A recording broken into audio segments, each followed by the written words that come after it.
Hey guys, welcome back to the Signature Sip podcast. We're so excited for this brand new episode. I'm Nino, the marketing director at Signature Realty NJ. I'll be your host today. And today we have a super exciting guest that we are bringing on. And special guest for a couple of reasons. Not only is she a go-getter, she is the team leader of an all-women team and one of the newest additions to the Signature family. Welcome, Amanda Cruz. Thank you so much for joining us. Thank you for having me. I'm so excited to be here. Absolutely. So, Amanda, first, welcome to the Signature family. I know you've experienced a pretty warm welcome. Oh, yes. It's been an amazing welcome. From the outside, right, of Signature, I know that we have a certain culture and a certain brand voice that's out there, but then being on the inside now and coming over, does it match up? It doesn't match up. It actually far exceeds beyond what my expectations were. Wow. Okay. Yeah. I mean, you guys have an incredible culture. You truly are just a solid group of realtors and leaders that have made this an amazing transition, a simple transition. And every day that I get to talk to you or to Mike Gomes, or I'm on the Monday Money meetings, I realize that I really did make the best choice for myself and the team. That's awesome. Yeah, the Money Mondays is with our CEO, John Steingraber, who really goes into business strategy, financials. Right now, we're going through a series where he has invested into a special Hermosi training and basically doing webinars to break down those concepts and explain how you can apply it as a real estate agent in your business, because we do believe in coaching and business development and constantly expanding your knowledge base. And oftentimes we believe in investing in coaching from other industries, right? Not necessarily always real estate, because you do want to know what other businesses are doing. And then how do you apply it to real estate, right? Because it exposes you to a whole nother world.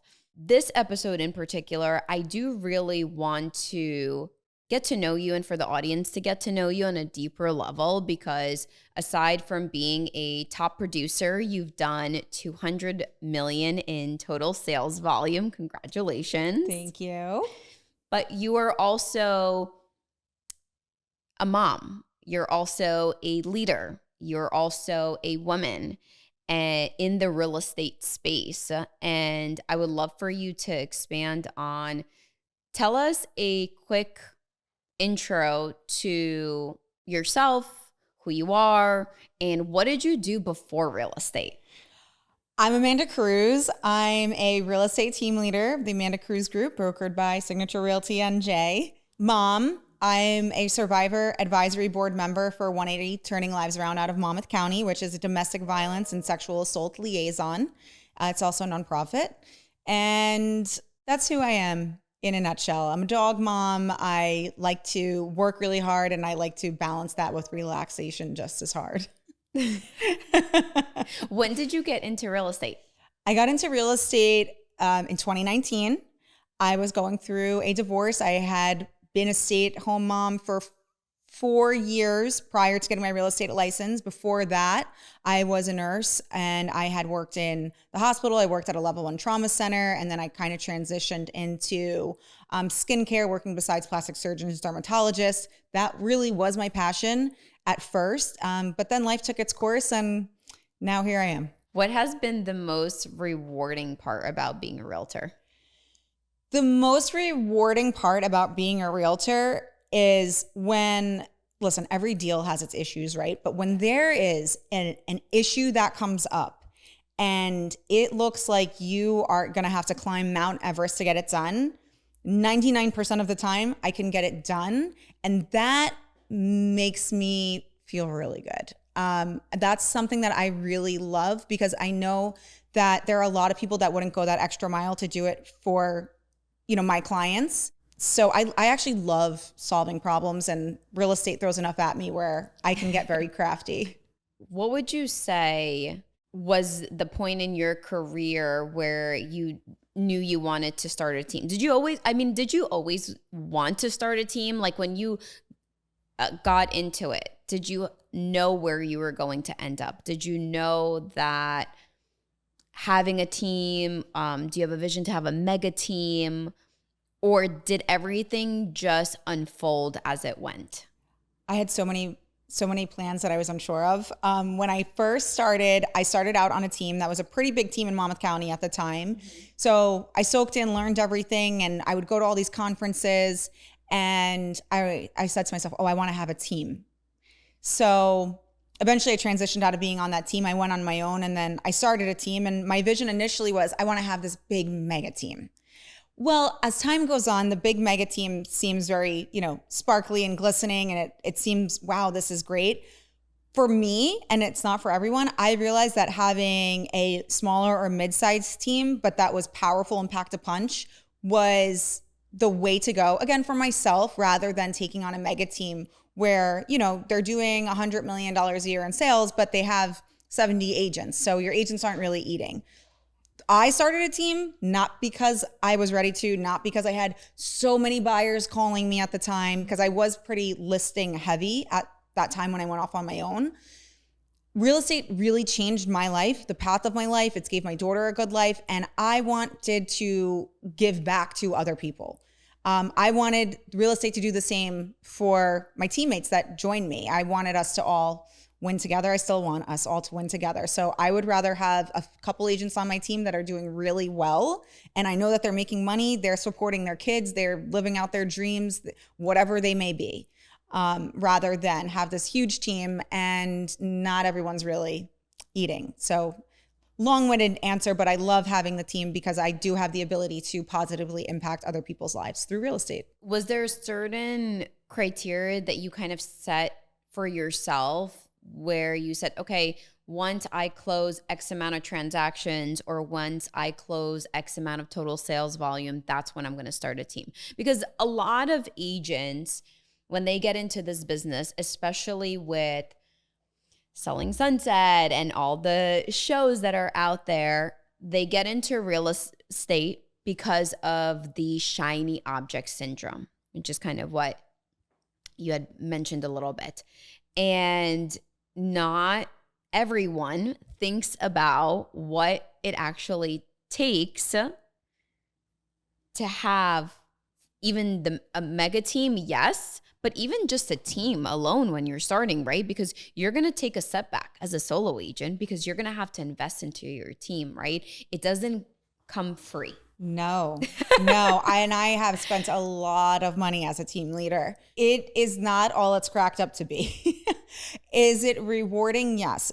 The statistic in real estate is that 80% of realtors will fail, 20% will do well, right? Correct, yes. It's the same thing on a team. 80% of the people that join you are going to leave, and the 20% are going to rise to the top, and they're going to be strong producers on the team.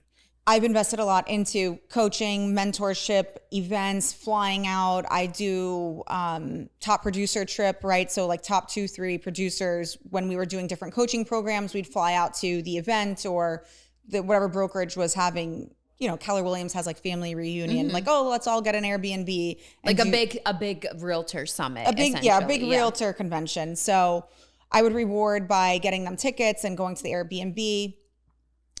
And that's all an investment. It's not cheap to do those things. No, it's not. And it lands on you as the team leader. It lands on me as the team leader. So you really do, as a team leader, to run your team where you're not doing a disservice, right? Because I think a lot of people are like, I'm going to start a team. And then they start one, they get people on it, but they don't have really good training. They don't have good mentorship. They're not available to their agents. They just disappear when, their agents need them. There's no leads to be given out. So you as a team leader could really hurt someone's career, or I can't say you're fully responsible for derailing it, right? Because someone could say, all right, this isn't the right team for me. But then you don't want people to say, maybe real estate isn't for me. They're just on the wrong team. So, to that effect, you need to know when to let people go, when to know that they're not a good fit for your team. because you're doing a disservice by keeping them, but you're also doing a disservice by bringing people onto a team that doesn't have training systems or leads, because that's all you need to really be successful in the business. So when I started my team, yes, it came from a place of, I want this for other people. So I knew I had to get leads. So I started paying for leads. It wasn't through Zillow, it was through something else. Boomtown. Oh yeah, I know Boomtown. Yeah. So I started paying through leads through Boomtown. I had a lender share the cost with me. This is going back years ago. And I've learned and coached along the way of just what works and what doesn't.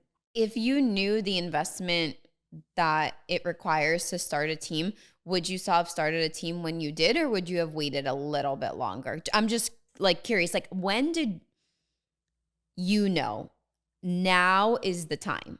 When I left the other team. It's an honest answer, but yeah, I think I went solo for like a month or two, and then I ran into Melissa Morales, who is on my team. We were, I don't know, or maybe she reached out to me. She's like, "Hey, I'm thinking of getting into real estate," and I said, "Oh, good news! I'm starting a team. Join my team. Join my team. I have leads, and I'm kind of figuring it out, right?" So that was it, and she's been my ride or die. She has been with me from the jump. So, I love that. Yeah. I mean, and that's another thing too. Like, you have to have good people on your team. One thing I've learned, and what I could say to anyone that's aspiring to join a team is, one rotten apple spreads a lot quicker than the positive people. So you could have 5 positive people and one just moldy fruit, and that attitude will blow through. So you really have to know when to remove people from the team. And what to look for in personalities when you are hiring to the team. You have to be so selective. And there's really this culture now, right, in the age of teams, where it's just get as many people on the team as fast as we can, right? Everyone's racing to the top of those charts. They want to just pump out numbers. So they're just, if you have a pulse, you're on the team. For me, you can't do that, because number one, you as a team leader are wasting so much time with phone calls like, what font should I put my email signature in? And it's like, call me when you have something to negotiate or you have a listing appointment to go on. Call me when you have a real question. Yeah. So, you will. But when you're first starting out, you think that it's super important, like what color your logo is going to be, what it's going to look like. And you put so much emphasis on the color theme that I'm going to choose is going to depend on whether or not people call me. And it's like, well, and inside internally, like I'm like laughing at myself a little bit, because I reached out to you. I'm like, "Hey, what do you think of my new logo?" And I was sending you revisions, and I'm like, "Oh, I did it to her, the poor." But that's your specialty. You're marketing. You're a pro. Specialty. Yes. No, I mean, listen, logos and fonts and branding, it definitely matters. Branding is everything in today's world, especially with AI and everything else. Pretty much anything in the future can probably be outsourced except for personal brands, right? If you really think about it, because no one can replace you. Yes, maybe you'll be able to clone yourself, or who knows where life will take us. But there's really no one that's going to be able to replace you, which is why I truly believe in today's space, as crowded and as noisy as it is, personal brands are still the highest and best use of your time, especially if you are a business, or even if you're not a business yourself, but you're somebody that has something to sell, or you are a business and you want to get yourself known. Make yourself known through your personal brand and spend the time developing out your personal brand, because at the end of the day, people want to work with people that they like. Yes. That they trust and like. 100%. And personal branding, right? I feel like a lot of people are so scared to upset anyone, so they try to please everyone. Like, your cup of tea is going to be your cup of tea, and the people that don't like you based on your personal brand are people that were never going to like you anyway. 1000%. So it really is, you're 100% correct. Like, just be the best personal brand that you could be, and your audience is your audience. Like, I thought it was weird to, go ahead. No. Like, I started switching over to like this whole like blush pink thing, like, just in socials. Yeah. And now it's just become a Who you thing. are. It's become who I am. And at first I was like, oh, what if people don't take me seriously with like these, pinker colors because they're used to, blue or green, whatever. Right. But no, that's kind of become my thing. What are you trying to say here? No, I love the green. I love the green. I love the emerald. Yeah, the emerald. No, I'm joking. But I understand what you're saying, right? So you're making that subtly part of your personal brand. So when they're seeing you on social media, when they're getting your flyers, when they're coming to your open house and they're meeting you, when they're seeing your Facebook ads or your Google ads, or you're showing up on YouTube because of really great SEO for that area, there is something that psychologically, human behavior, we like to notice patterns. There's something within us that happens on a psychological level when we are able to recognize patterns. And I look at that as really effective branding. When you are able to get someone to resonate XYZ with your name and who you are, and it clicks in their head, oh, I know, I've seen that. That's the Amanda Cruz. Oh, that's the Amanda Cruz girl. Oh, that's the Amanda Cruz group. Or, oh, that's the Amanda Cruz that sells houses. If you have successfully been able to create that pattern recognition throughout all of your branding, where a consumer that sees that makes that connection and it clicks for them, you have successfully branded yourself. There you go. Yeah. I mean, that's right. And it's separating a little bit more from the rest. It's the brand. It's the brand. Yeah. I even also think about it, following up on what you said, because it's true. Some people are really scared to voice their opinions, and they're really scared to develop their personal brand. And I think it has to do with not having done enough work internally to be confident in who you are. Yeah. So part of it is sometimes not fully knowing who you truly are and what you truly stand for. So, because if you don't do the internal work inside first to know, I'm Nino, this is what I stand for, this is what I'm really good at, and this is what I want to be known for, and you're not clear on your messaging, who you are, what you do, and how you can help people, how can you possibly develop a personal brand? Right. You can't. If you don't know who you are, no one's going to know who you are. Because there's no foundation that you're standing on, right? Yeah. Then it's just you trying to imitate and be somebody that you're not. And I view marketing, even though I obviously I run the marketing department at Signature, as well as NJ Realtors and, with investors, but I also use myself and my experience as a consumer. Mm-hmm. And that helps drive a lot of my decision making in the marketing role. Yeah. I always start from the consumer's perspective and understanding who the true avatar is, right? And I pay attention to behaviors. I pay attention to, well, when I need something, or I want to purchase something, or I'm interested in something, where am I going? How am I finding this? Am I asking a friend about it? Am I going on social media? Am I going on Google, or am I going on ChatGPT? Mm-hmm. And I think as realtors, we sometimes forget to look at it that way. Mm-hmm. And I can speak on that because I do also have my real estate license. So I sell as well. And I'm very in tune with the realtor mentality. A lot of my friends are realtors. Yeah.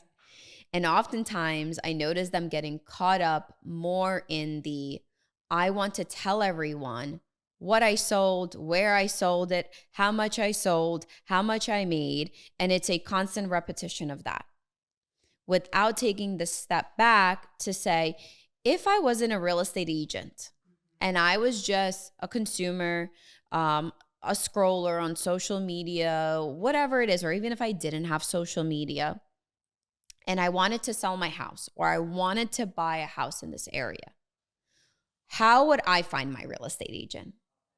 And if you can answer that question, that's great. And then you should do that. Yes. Yeah, that's an amazing piece of advice, right? How would I find a realtor if I wasn't a realtor? Right. If you weren't a realtor, like where would you go? I know too much to. Yeah, I know you know too much. Yeah. I don't know that I can answer it, honestly. But I guess I use that as an example because I guess it's speaking maybe more to the newer agent, right? Who's less experienced and they're trying to put themselves out there. They're trying to take everybody's information. They're listening to too many voices, too many real estate gurus, too many self-development so much gurus. advice out there. Yes.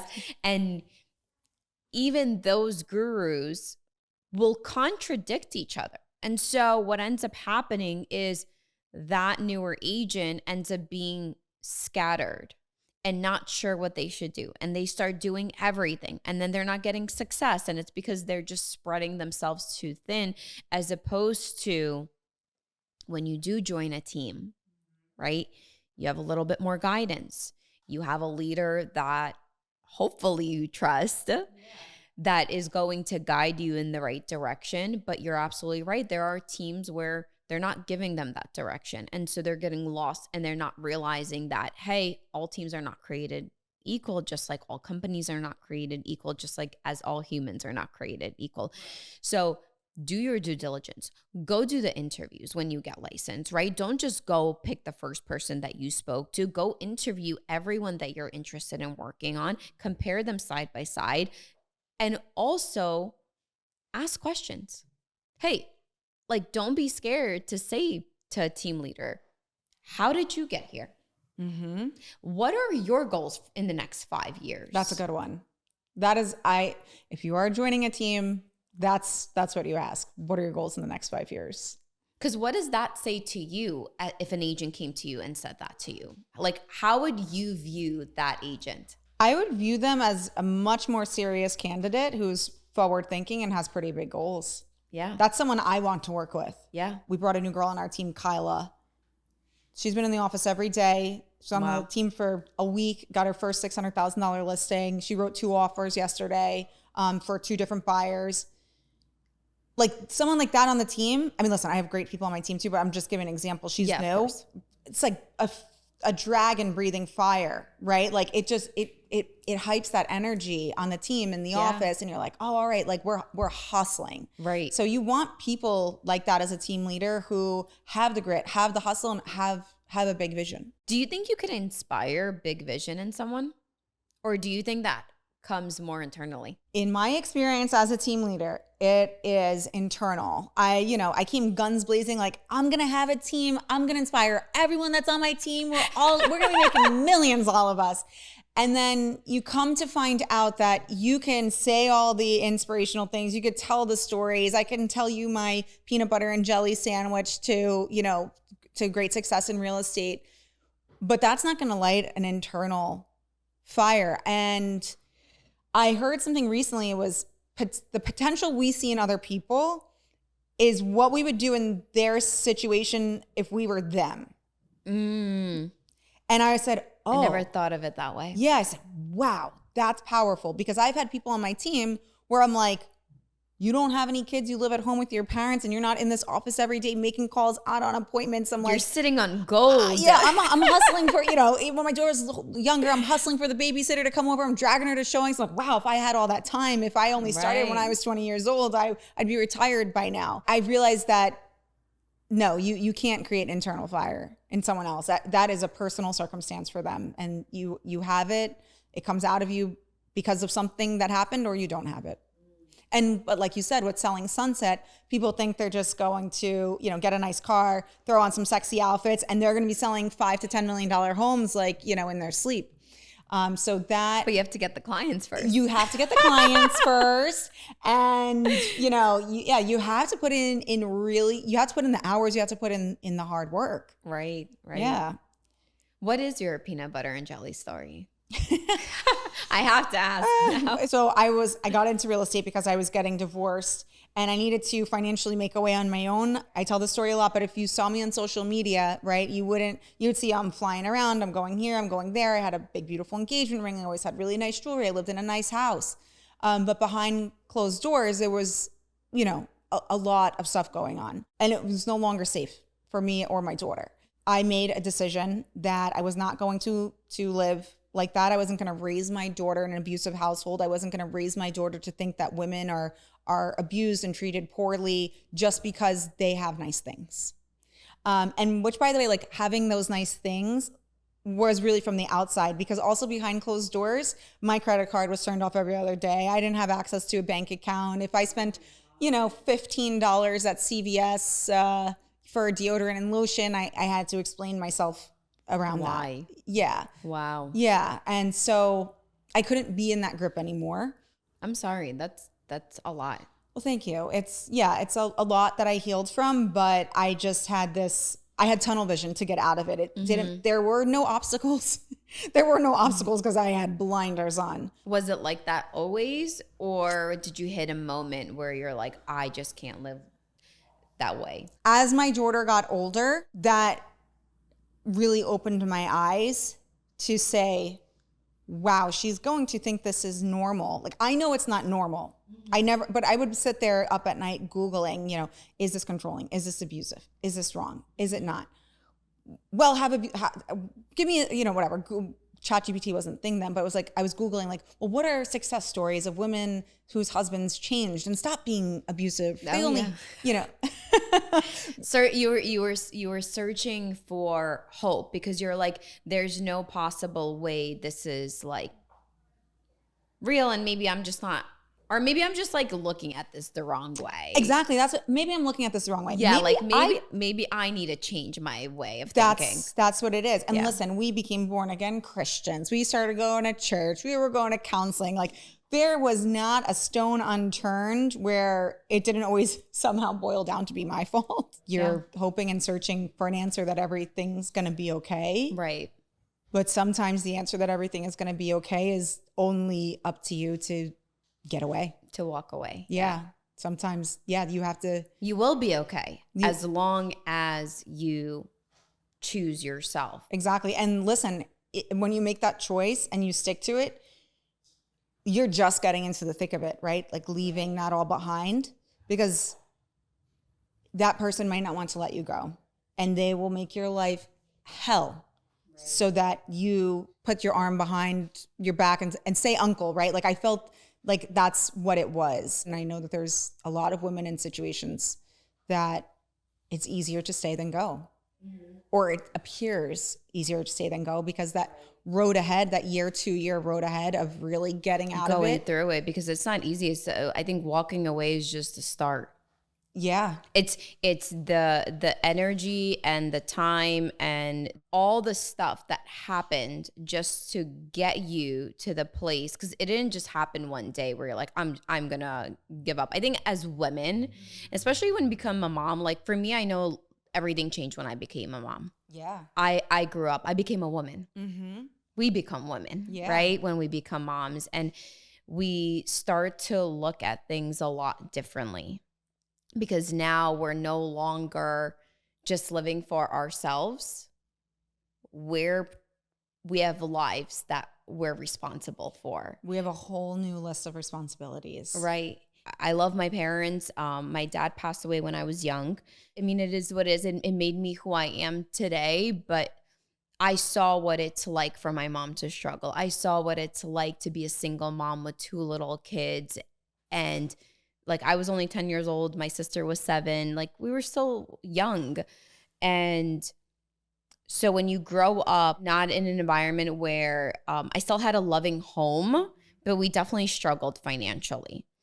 And when you then become a mom, you want to give your kids, and let's say you had aspirations and goals for yourself, but when you become a mom, your goals and aspirations then 10x themselves, because you start thinking about your kids and you want to give them 10 times more than what you had. Not just because you want to give it to them, but you want to set an example of, hey, you can do this. You can be anything that you want to be. You can go after your dreams. And even if things get tough, you can stay strong, and you're a lot stronger than you think you are. And I want you to have 10 times more opportunity than I had, because I think that's just something that women are born with, right? It's part of who we are. Yeah. They always say, whatever you give to a woman, she will multiply. Amen. Amen. Yeah. You want better for your kids, and therefore you want better for yourself, because they're dependent on you. Exactly. And your kids are going to watch you. 100%. And they're going to embody that. I look at my kids right now. I have a 4-year-old and a 2.5-year-old.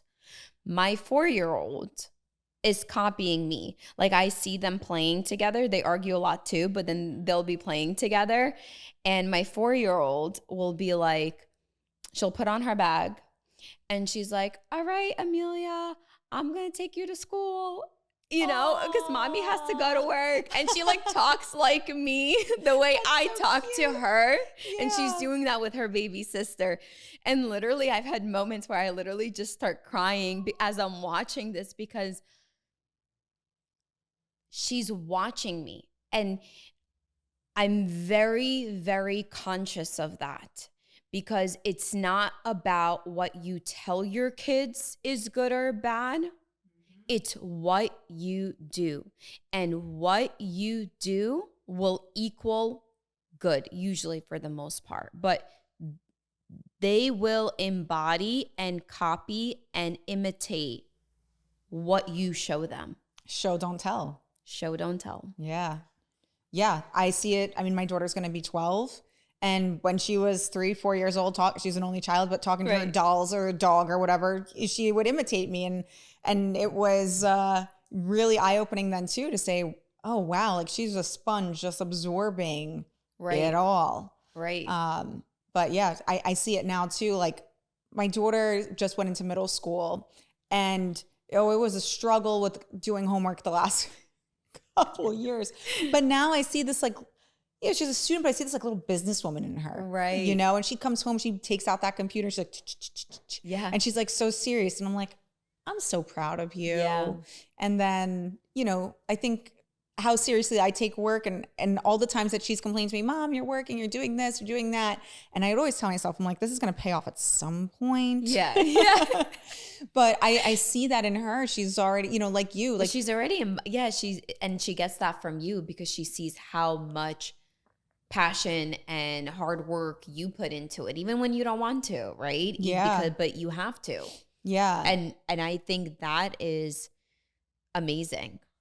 Can you expand more, actually? So you're part of 180. Yeah, so it's 180 Turning Lives Around. Mm-hmm. It's a nonprofit agency out of Monmouth County. So it's for domestic violence victims, survivors, and sexual assault survivors. Mm-hmm. There's several safe houses throughout Monmouth County. Beautiful homes. So I actually stayed in one in 2019. Wow. That summer, there was, a tragic incident that happened, and I was I had lived on my own already. I had separated from my ex-husband. We were actually officially divorced by that point. But I was no longer safe staying in my own home, my little apartment. So I stayed at the safe house. And then after we had a lot of court proceedings and stuff, he ended up passing away. Then once he passed away, well, thank you. Once he passed away, I was actually able to be more of an advocate for 180, to be a part of 180 a bit more, to speak out about my story, right? Because you have to think there's this lingering court, trial coming up where you can't really speak publicly about anything that happened. With that, it can affect things. Right. Anything could be twisted. So I had to my safety came first, right? Like I wanted to give back to everyone that I could, but I couldn't at that time. I just had to keep quiet. Plus I was going through my own traumas and, year over year, the more I've been able to build out, I always say like I had 3 pending deals at that time and I was at the safe house and they have a computer room and I was able to still work from that computer room. So a lot of that safety that I had there, right, with the support that I had there actually let me flow onto the rest of my life. Through just real estate and growing, I'm like so passionate about giving back to that community. So not only do they have the safe houses, they have counseling for women. They do a lot of fundraising to be able to support things like something called Amanda's Easel, which is free art therapy for children that were affected by domestic violence that come from homes that are experiencing domestic violence. It's an outlet and it's totally free to survivors' children or victims' children. There's just so much in the community resource wise. And they have actually volunteers that will go to the police station if a woman has been in, or a man has been in domestic violence incident, or the hospital, wherever you may be, to just offer you what services 180 has to help get you away from that person. Oh, wow. Yeah. It's tremendous. It's really a tremendous program. So they have their own board. And they just brought in the Survivor Advisory Board. So I have 3 other people on the board with me that have been through, similar situations and want to give back. So we advise the big board on, what we really need in the community. How can we do more outreach to victims, right? Because their job is to love that. Fundraising from, donors, but we also have to focus on what do the victims need? How do we have more outreach? How do we let more people know that we're a resource? That this exists. Well, I mean, you can use this platform if you'd like to kind of tell anyone where they can go if they need that. Oh yeah, it's 180 Turning Lives Around. Main office is in Hazlitt. If you Google 180 Turning Lives Around, you could pull up their phone number and call them if you ever need services. And you could always feel free to shoot me a DM. I've helped a lot of people find resources through them. I've helped someone recently get into the safe house. I am literally like the Underground Railroad for domestic violence victims. I'll help you plan your getaway, but also lead you to, the right places, the right resources. And it's a silently suffering community, right? And I think once we get into places like Monmouth County, right, where it's an affluent county, or even up here, Short Hills, wherever, we don't think that abuse happens, and it becomes very taboo for people to talk about or say that they're having a problem. So there is help out there. That's truly inspiring that you are able to not just be a mom, a team leader, right, running a successful business, but then you're also involved in this beautiful organization and giving back to your community. It's so inspiring. How do you balance that all? Because that's a lot. Great question. I will honestly answer you. I thrive in chaos. Okay, that's the only explanation possible to all of this. Like, if I am not going and my mind is not moving, I am not happy. Right. Like I said, I like to strongly balance relaxation, but that's after I have had a day of putting out fires, driving my daughter to cheer, figuring out what's coming up at the next 180 advisory board meeting, how I'm making the world a little bit of a better place. Like, I need to constantly feel like I'm doing something productive. Otherwise, I am one unhappy, miserable person. So it's managing chaos. It's just managing chaos. It makes me happy. It makes me feel good.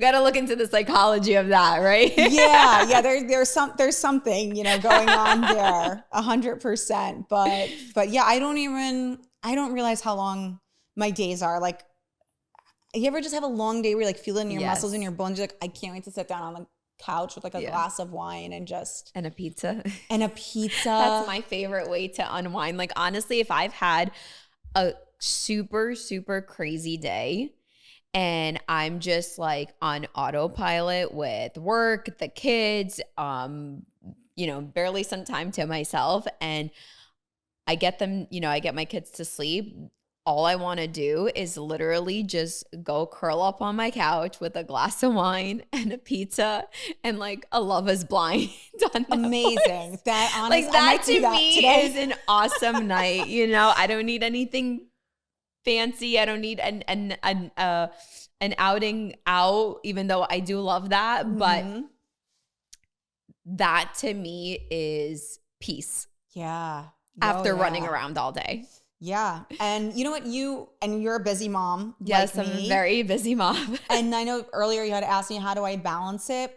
As moms, we feel so guilty, right? I'm sure you feel the mom guilt. And So guilty. Yeah. yeah. I don't know if that ever leaves, to be honest with you. I've asked so many moms and I think it's hard not to when you want to be there and you want to be the best at your career because you don't want to give up your career. You love what you're doing. Like I love what I do. Yeah. I truly, truly love And it what shows. I do. Thank you. And I love being a mom and I want to be there and I want to be present every second of the day. And trying to balance that. Is there a balance? I don't know if there's a balance. It kind of is more like chaos, I would say. There's not a balance. And my therapist, I've seen the same therapist for the last, I think going on 8 years now. Like she can't quit because she knows too much and I cannot fill anyone in like that. I cannot afford her leaving therapy. I'd be knocking on her door. So it's me. She gave me a really great piece of advice because I started getting a lot busier. I started getting a lot of mom guilt. And she was like, you don't have to be like, you guys don't have to be attached to the hip 24 hours a day, 7 days a week. Right. But have your traditions. Yeah. What is your tradition? So, I guess this was probably 5 years ago it started. We have Domino's night every Friday.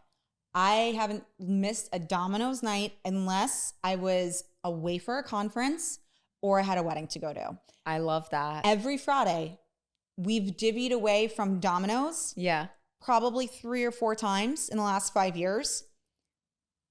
Domino's on the couch, wine, movies on. I love that. It's our thing. And my daughter still till this day, she's, it's been going on for quite some time. She's going to be 12. Mom, it's Friday. I can't wait to get Domino's with you later. And it's like, oh, it warms my heart. Aww. Yeah. I love that. But that's one of those things. I'm probably going to have to steal that and implement that. Yeah, do it. And I feel like it's one of those things where like they'll look back when they're older, like, oh, with mom, like we had Domino's or we had pizza every single Friday, like clockwork. But it's when we get caught up in that mom guilt where we want to spread ourselves so thin to be everywhere with our kids and support them in every which way we can.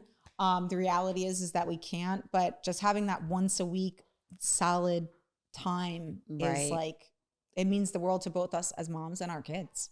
100%. I think it's just making the most of the time, like wherever you are, make the most of it, right? Be your best self wherever you are in that moment. And I think that's what I've also come to. And I think about it with real estate too, right? Where you see realtors that are getting into the business and they're scattering themselves because they're trying to figure out what is going to work for them, what marketing platform is going to work for them and things like that.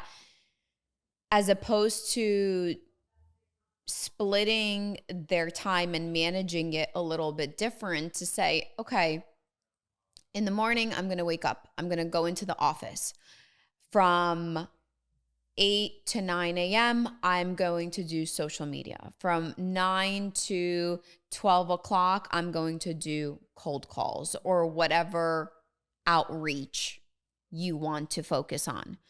From 12 to 1, I'm going to go record a couple of social media videos.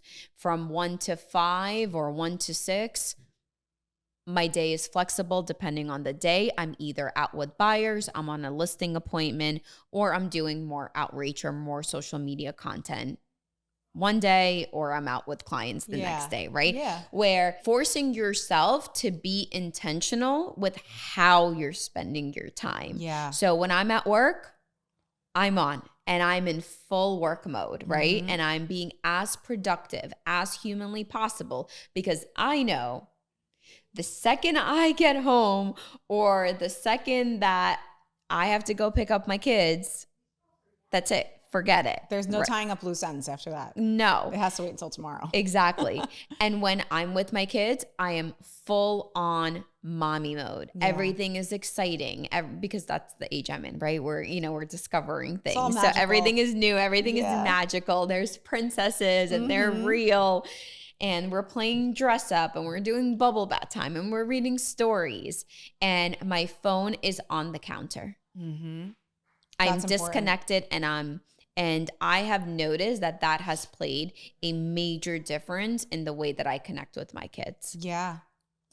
And do you ever notice that it actually settles them a lot more and they're not as needy and whiny 1000%. When they get that time? 1000%. Yeah. If I come in and my phone is in my hands, all I hear is whining and crying and mommy, you don't listen, and mommy, blah, blah, blah.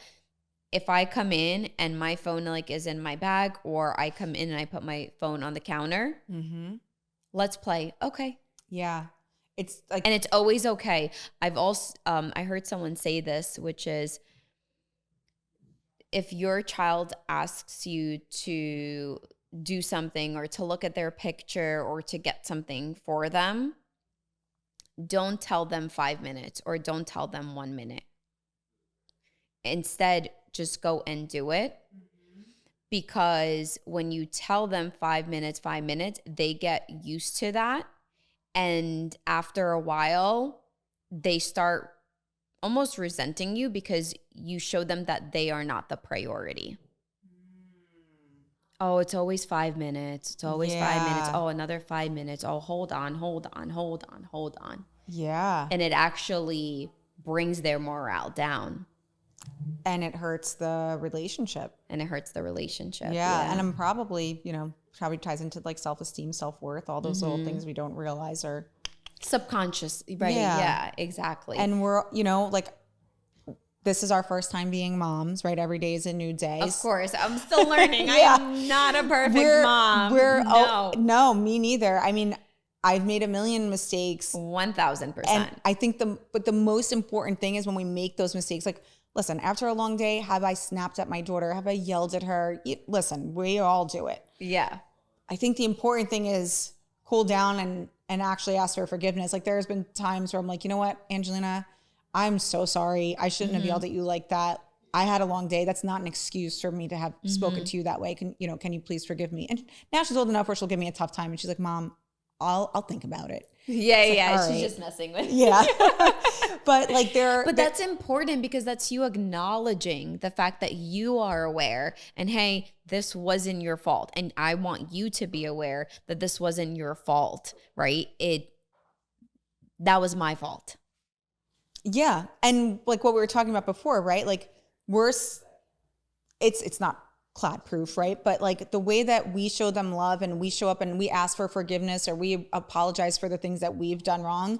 I know that there's a lot of maybe more old school mentality people that would say you don't apologize to your kids, but you know what? That actually sets them up for healthier relationships in the future, or at least I think. No, I 100% agree. How would you say being now in a leadership role, right? And not now, I mean, you've had a team for a while now. But being in a leadership role, is there something that you do differently as opposed to when you were solo agent or maybe something that you're a lot more conscious of? As far as what? I guess what I'm asking is, do you view your real estate business? Do you invest in certain things now as a leader versus when you were a solo agent? Do you approach your business in the same manner? I've made a lot of innovations within my business, but the core really of my business has always been me communicating heavily with my clients, soothing them throughout one of the most stressful moments or, span of their life, moving as top 3 most stressful life events. Right. That has been my personal brand, right? Just that really strong communication, and people always appreciate it. But as far as marketing, systems, I've innovated a lot over time. I've understood the importance of having a really great CRM. And one of the reasons why I wanted to align with you guys here at Signature Realty is your marketing is next level. Like I want to be marketing like that, right? Like, Thank you. yeah, no, of course. And listen, with the Red Bank office and Yeah. Netflix coming to Monmouth County, and this is such a unique brand, Signature Realty. Nobody does it like you guys. And you guys are obviously heavy in Central and North Jersey, and you know we want to be in Monmouth County with this force behind us. So the next big change is taking our marketing to the next level. I've seen, you know, the importance of it. Of course, absolutely. It's funny because I've had a full circle moment with Signature myself. I came to Signature back in 2017, super young. I became marketing director for Michelle Pice. She was a solo agent. She brought me on 3 months before she launched her team.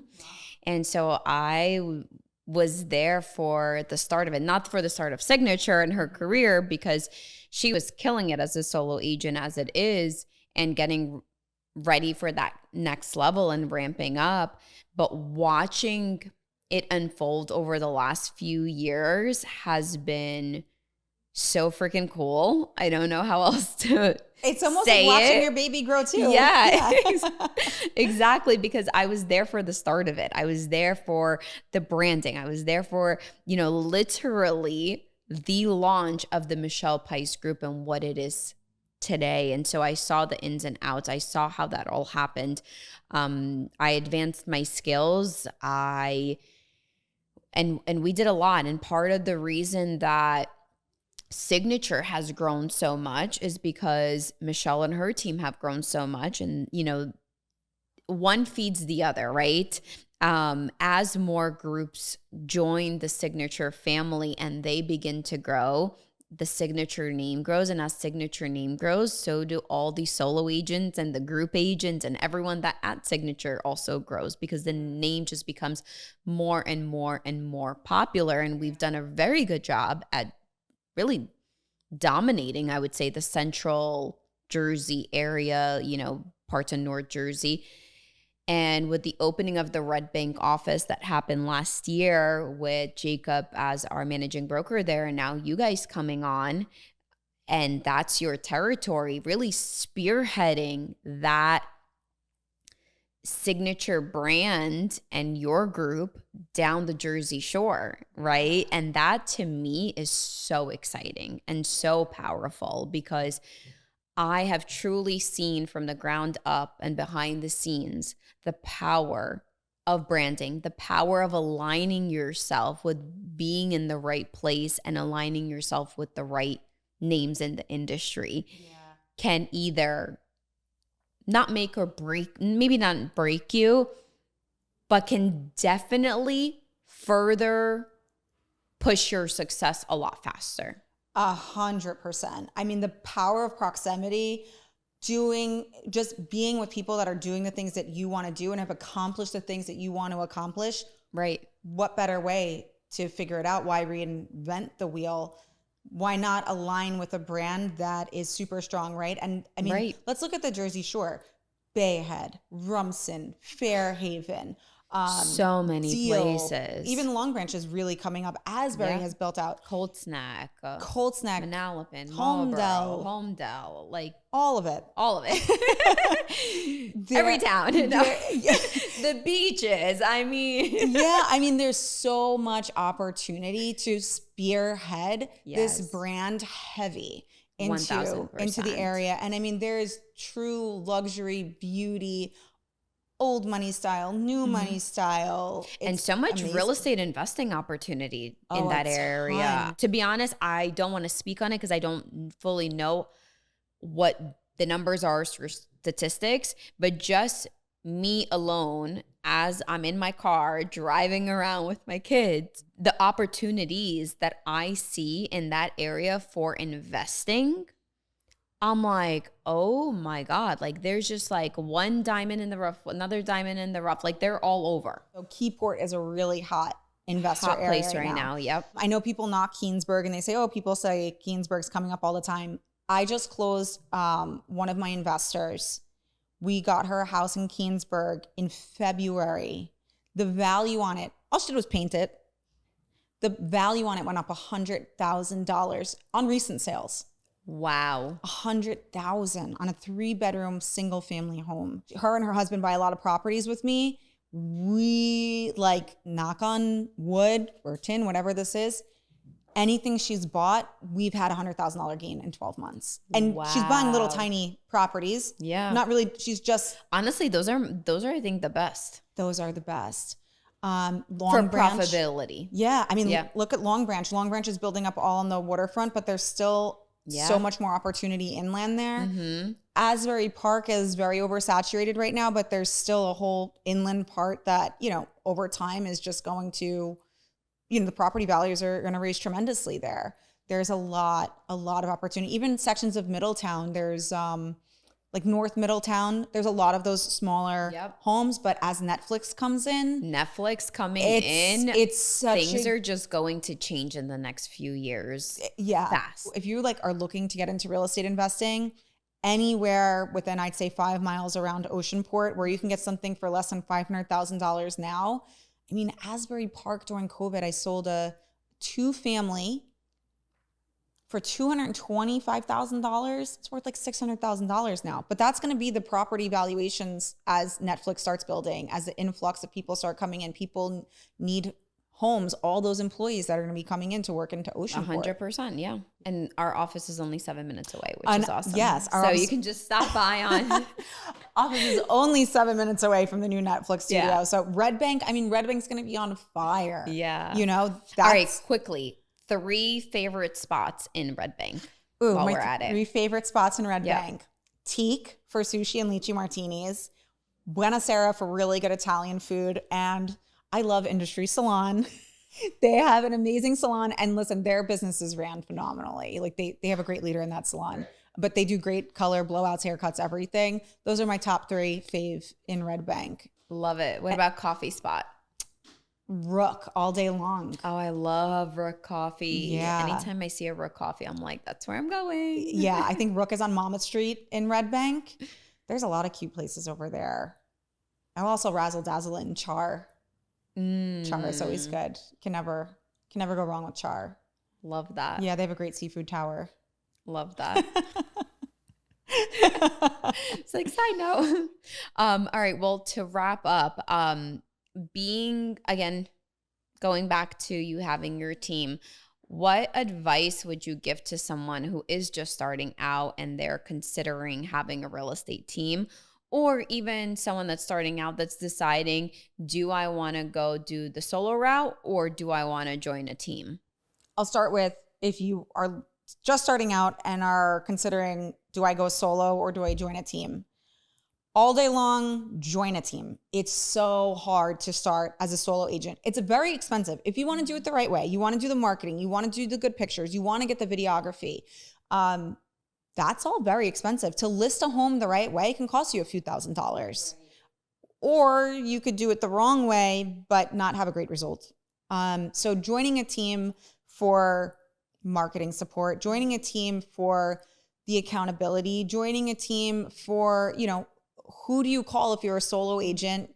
You don't have anyone to call on the weekend if you don't know how to submit an offer, right? Like, let's think of those simple things. I remember when I first started my team, one of the agents called me. She's like, I don't know how to open the lockbox. I said, what do you mean you don't know how to open the lockbox? It's like, how do I show this house that my clients want to see? Yeah. Even if you join a team for a year to just learn the lay of the land, definitely do it. Right. And then decide if you're going to go on your own. If you have the capital behind you, if you kind of have a good understanding, you did a couple deals, you don't need as much hand holding, you know, then do that. If you are thinking of starting a team, you have to be prepared that it's expensive. If your goal is to step out of production, be prepared to take a huge price cut, a huge income cut. And it could be for a long time until you replace yourself, because while everyone thinks like us as the team leader, as the top producer, people want to be that, but that doesn't necessarily mean they want to put in the work to do it. So to replace your income, how many producing agents do you need?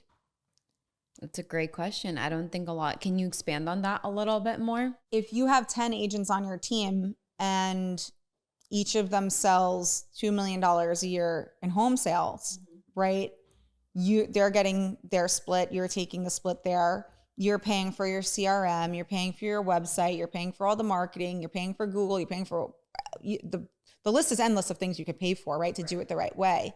I made the mistake 2 years ago thinking that I'd be able to step back from production, and then realizing that my agents couldn't actually replace me. Okay. So whatever, I lost a little bit of money, but that's the name of the game. So then I stepped back into production, and I was so focused on getting agents producing higher that necessarily didn't want to do the work. And that took up a lot of my time. Time is money, right? That took up time. I could be reaching out to my sphere. I could be reaching out to my past clients. I could be cold calling. I love cold calling. This year, I said, all right, this is going to be a small to mid-sized team that's powerful. I'm not going to herd cats anymore. And I'm going to focus heavily on my clients and my production, having a phenomenal year. And that was actually what opened my eyes to realize, hey, it's actually time for me to make a change, a cultural change. And come, I started interviewing, and then I ended up coming over here to Signature. There's no replacing you as a team leader. So it's not get rich quick. It's not easy. Yeah. It's a lot harder to be in production and also running a team. And then you got to make other hires in place. Who's training them? You are as a team leader, right? So do you have an assistant? Yes. Okay. I do. Did you hire an assistant right away, or did you wait to hire an assistant, or was that your first hire before launching the team? So when I very, very first started the team many years ago, I hired a VA. Okay. And I can't even tell you what he did. I think he just handled like my compliance stuff to make sure we were getting paid when stuff closed, and probably a little bit of transaction coordination. Now, I've expanded upon that. There's a service 14/7 admin. Okay. So we use them, right? So they write all of our contracts for us. They oversee attorney review. They do all the compliance paperwork, transaction coordination, listing coordination. They're calling the photographer, the videographer, aligning inspections, everything. So that frees up a lot of your time that you can spend a lot more intentional time with your clients that you otherwise probably wouldn't have, because you'd be swamped with paperwork. Oh yeah. And me, I am not, if I have to do paperwork, it's not getting done. That's just who I am. I'm lucky I check my mailbox. Like checking the mail is too overwhelming for me. Like I'll go out and cold call and meet with people and negotiate and solve everyone's problems. But when it comes to like filing paperwork away, no ma'am. No ma'am. Right. And then now I actually have another, I'm big on VAs. I have another VA who's become like my executive assistant. So my harebrained ideas, or the things that we have to do for Zillow, or stuff that's coming up, invitations that need to be sent out, all the stuff that I'm thinking of that I don't have time to do, I'm just messaging her over. Hey, Noe, this is what I need to get done. Can you please get it done for me?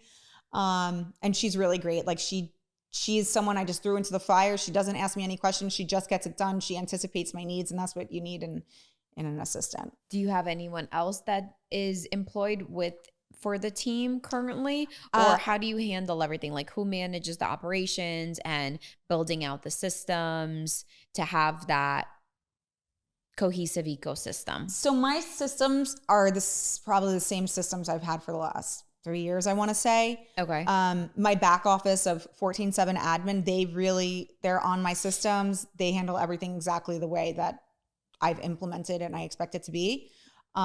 So that covers that. Noe is, high level executive administration operations. I don't believe in having like big salaried employees for my team. And I know there are people that put chief of staff and this and that. It's like, dude, at the end of the year, you're turning like a $30,000, $40,000 profit for what? Right. For what? Right. So I don't believe in that model. Right. I believe in just getting your team really good at what they do. Go out, help families buy houses, sell houses, invest in real estate. And then as far as additional support on the team goes, I have a runner. He is amazing. He goes and drops all the signs, the lock boxes, all those little things that you don't realize take up all of your time. Yeah. And I always tell my agents, when I'm interviewing them, I say, listen, like everything is done for you. Your only expectation is you answer the phone when it rings with a call. You go out, you meet clients, you do right by them, you get appointments, paperwork, offers, everything. If you take out a family and they want to write 3 offers and you have dinner with your family, if you're a solo agent or you're on a team that doesn't offer this, like you have to go home and write those 5 offers. Yeah. Right. And that's a lot. It's a lot. It's a lot. It's a To just write one offer. Yeah. And then, and it's not just writing the offer. It's getting over to the client. And then the client's like, oh, I don't see it in my inbox. I can't figure this out. Can you call me? I need to figure out how to sign it. Right. We forget about and that. Collecting all of their basic information. What's your full legal name? What's your email? Where do you live currently? All right. Of it. Send me your proof of funds. Get me a pre-approval letter. I need the updated pre-approval letter. Then you have to send it to the other agent. You have, there's it's hours. Yes. So while still balancing a life, right? And trying to. While still balancing a life. I have a rule. I don't have a home office. Because once I'm home, that's it. Like you can reach me by phone. We'll text, we'll talk, we'll chit chat. But when it comes to anything I have to do on a computer, I'm not doing it at home. That's a great rule to have. Office. So that's one of your tips that you would say is like, you stick to that. I stick to that. Unless there is something so burning that I need to open up my laptop that I have at home. Right. Yes, but most of the time it's not. Yeah. Yeah. Starting an all-women team, was that intentional? No, starting an all-women team wasn't intentional. I've had guys cycle on and off the team, but we're just a group of ladies. I love it. No, it's super inspiring. We are super excited to have your team and all the ladies on it at Signature and really spearheading our Red Bank office in that Monmouth County area. So obviously, if anyone is buying or selling, or even you work with a lot of investors as well, they can stop by the office to meet with one of you. To kind of end this episode, having heard your story, understanding there's really not a true definition of balance with everything going on. Woman to woman, somebody who is watching this episode in particular and thinking about getting into real estate, wondering if this is something that they can do or maybe they want to do it, but they're scared, what advice would you give them? Have a relentless belief in yourself. Bet on yourself more than you'd bet on anyone else. If you can raise children, whether you've birthed them, you've adopted them, but you were up in the middle of the night changing diapers, burping, feeding babies, there is nothing in the world that you cannot do. Literally. We have the power to create life. What can't we do? It's a good question. Yeah. So when you're in a tough spot, just what can't I do? What can I do? Just do it. Yeah. My other favorite question is, I will add to that, is why not me? Why not me? Why not me? I reference Beyonce a lot, but Beyonce was just a regular girl from Houston, right? Yeah. Now she's a superstar. Think of all the people that have obtained great things. Most of them just started off as a regular person. They just had a relentless belief in themselves or passion that they followed. Yeah. And even I think that when you're dealing with doubt or insecurity, and I know I've been there, what has gotten me through to where I am today is planting that seed of belief. Because oftentimes when you hear people speak and they say, just believe in yourself, I used to think, wow, like they just went all in on themselves and they like really believed in themselves. What I've discovered is it's not necessarily true. Sometimes that belief starts off small, and that's okay, because what you're doing is you're planting that seed, and then you water that seed, and you water that seed every morning or every night. When I go to bed, I think about it, right? Or when I wake up, I think about it. And over time, that seed grows. Yeah. And then it grows, and then it becomes a flower, and then the roots start growing, right? And then it becomes an entire garden. Yeah. And that all started with just one seed. So sometimes the belief in yourself doesn't have to be astronomical. No.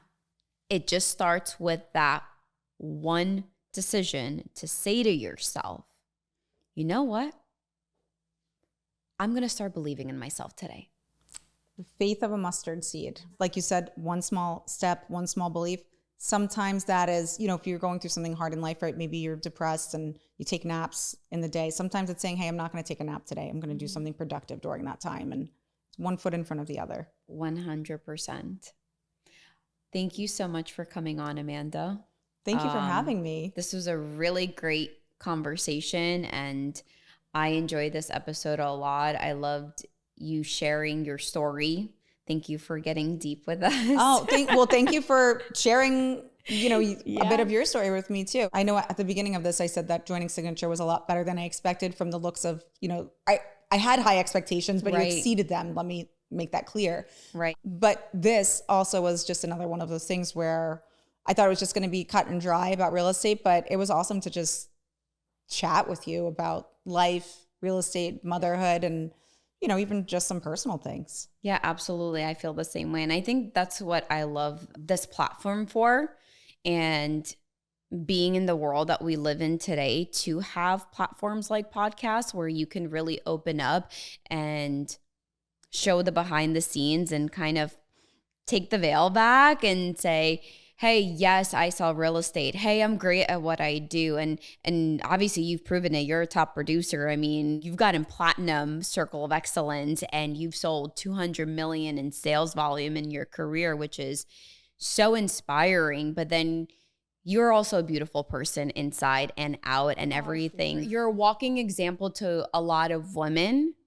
And I think that's inspiring. And so hearing your story of overcoming a lot of life's challenges, to not sit back and say, I'm going to be a victim in all of this, but no, I'm actually going to rise because of this, is something to really applaud.